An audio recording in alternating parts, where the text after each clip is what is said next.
En este video revisaremos 7 razones para ser optimistas. Las bolsas del mundo rebotan y muestran una perspectiva favorable. No olvides suscribirte al canal para recibir más información en el sector de las inversiones y las finanzas personales. Debido a la pandemia, todas las bolsas del mundo han tenido tremendas caídas en los meses de marzo y abril. En algunas bolsas, como son las de España y Colombia, la corrección fue cercana al 50%. A comienzos de marzo no era claro cuánto podía durar la pandemia. La incertidumbre era muy alta y el crecimiento en el número de contagios y fallecidos era casi exponencial. De igual manera, se comparaba en ese momento la situación con la pandemia de la llamada gripe española del año 1918, donde fallecieron más de 50 millones de personas con una segunda ola más fuerte que la primera, para en total tener una duración de 2 años, con grandes implicaciones en la economía y las bolsas de todo el mundo. Sin embargo, desde mediados de mayo la situación ha cambiado y poco a poco se vislumbra una mejor perspectiva a futuro, y las siguientes son las razones para ser optimista. La primera razón es que los casos de la pandemia y nuevos ingresos a las unidades de cuidados intensivos en Europa disminuyen cada vez más y en la mayoría de países de Asia. Sin duda, una de las noticias que más nos llenan de confianza y de optimismo es que, por ejemplo, en España ya se han tenido días con 0 fallecidos por la pandemia, incluso sin ingresos nuevos a los centros médicos. Igualmente, los nuevos casos de reportes de ingresos a las UCIs también es muy cercano a 0. En otros países de Europa como Italia, Francia y Alemania, también cada vez el número de casos y fallecidos cae día a día, a pesar de la reapertura de la economía y de cada vez más reactivación de sectores.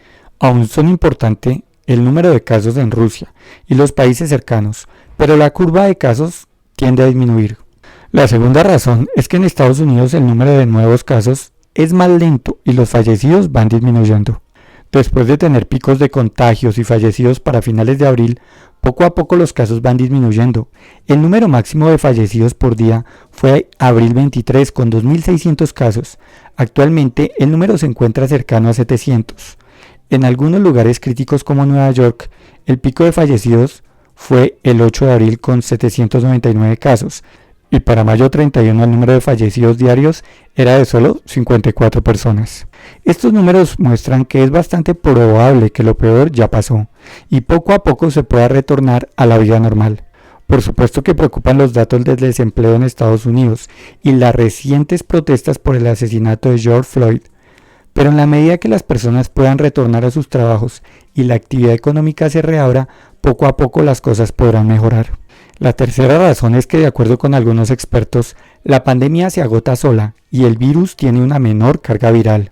Estas declaraciones fueron realizadas por el médico italiano Giuseppe Remusi, que es el director del Instituto de Investigaciones Farmacológicas Mario Negri de Milán.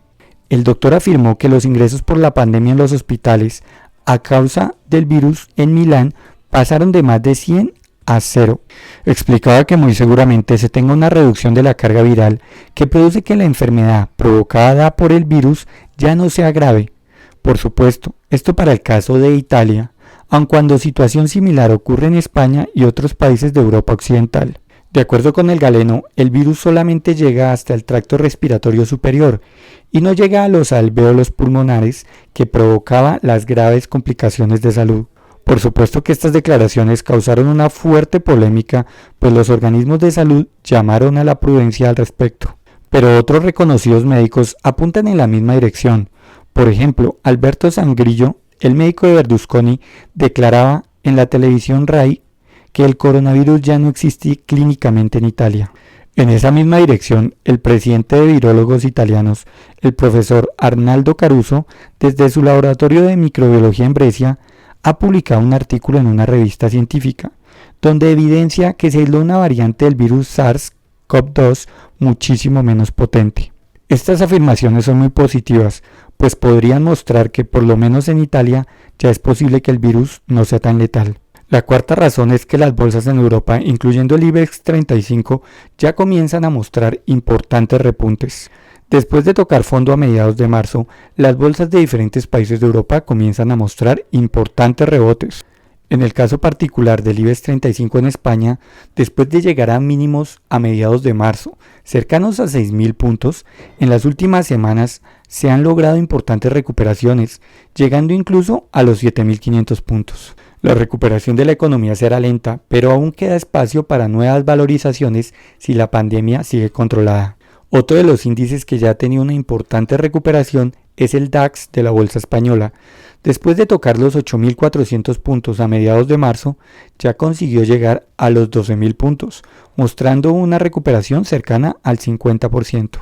La quinta razón es que varias vacunas avanzan y AstraZeneca anuncia entregas desde septiembre. Actualmente esta vacuna se está probando en Brasil, debido a que los casos en Inglaterra son cada vez menos. De igual forma, 5 posibles vacunas desarrolladas en China pasarán a tercera fase en julio. De acuerdo con el director del Centro de Control y Prevención de Enfermedades de China, Gao Fu, las vacunas podrán emplearse a comienzos de 2021 en personas sanas. Igualmente, recientemente Estados Unidos seleccionó 5 compañías que producirán las vacunas para este país. Los laboratorios escogidos fueron Moderna, AstraZeneca, Johnson & Johnson, Pfizer y Merck. La sexta razón es que por ahora en pocos países se observa una segunda ola de contagios. La curva de expansión y disminución de casos tiene un comportamiento diferente en cada país. Sin embargo, salvo algunas excepciones como por ejemplo Irán, en la mayoría de países se observan ciertas similitudes en la curva epidemiológica. Por ejemplo, si se compara la curva en países como España, Italia, Francia y Alemania, el comportamiento ha sido más o menos similar, con un desfase de unas pocas semanas entre países, pero con un tipo de curva bastante parecida. En ninguno de estos países se ha observado una importante segunda ola. La séptima razón es que el precio del petróleo repunta, mostrando un lento pero constante retorno a la normalidad.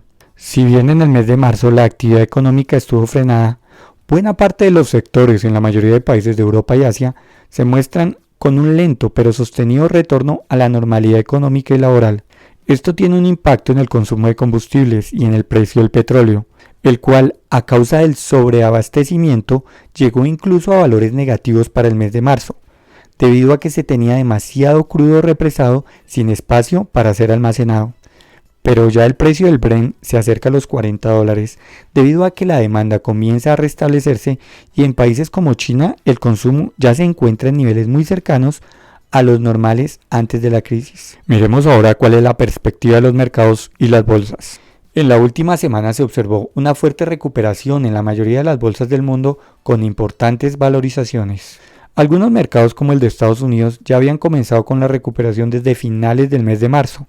Pero es en la última semana en donde se aceleró la recuperación en bolsas como la española y la mayoría de países europeos. Si no se observa una segunda ola por la pandemia y los nuevos contagios se mantienen controlados, es bastante probable que las recuperaciones continúen. Sin duda alguna, la recuperación de los mercados dependerá de la reactivación de los diferentes sectores económicos y de la evolución de la pandemia. Pero si la curva en los países que ya superaron el pico se sigue controlando, de forma gradual los mercados recuperarán sus valores. Algunos mercados se muestran rezagados y todavía tienen importantes potenciales de valorización. Personalmente consideramos que el mercado español y el IBEX 35 tienen aún un buen espacio para continuar recuperándose. De la misma forma, la mayoría de bolsas de Latinoamérica hasta ahora comienzan lentamente su recuperación. Bolsas como la colombiana y la peruana aún tienen espacio para recuperaciones adicionales. Sin embargo, todo dependerá, como ya hemos dicho, de la evolución de la pandemia, que es diferente dependiendo de cada país. No olvides suscribirte al canal para recibir más información en el sector de las inversiones y las finanzas personales. Y en los comentarios coloca tu opinión. ¿Consideras que ya las bolsas van a recuperarse fuertemente o aún quedan espacios para nuevas caídas? Si el contenido del video te ha parecido útil, no olvides regalarnos un like e ingresa a invertología.com para más información.